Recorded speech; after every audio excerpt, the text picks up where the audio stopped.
अमरावती शहर पोलिसांच्या मैदानी चाचणीचा टप्पा पूर्ण झाला। 1440 उमेदवारांनी मैदानी चाचणी सर केली। मागील 6 दिवसांपासून मैदानी चाचणी सुरू होती।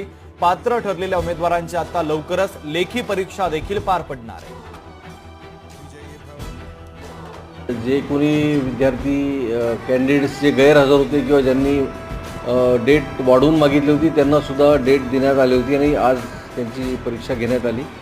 या व्यतिरिक्त सुद्धा आणखी कोणी राहिले ज्यांनी विनंती केलेली आहे किंवा मेल केलेला आहे अशा उमेदवारांना सुद्धा 1-2 दिवसानंतर संधी देण्यात येईल आणि त्यानंतर लेखी परीक्षा जी आहे ही या संडेपर्यंत या म्हणजे रविवारपर्यंत घेण्याचं नियोजन करण्यात येत आहे। लवकरच याची डेट जी आहे उमेदवारांना जे पास झालेले आहेत क्वालिफाय झालेत या लोकांना कळवण्यात येईल।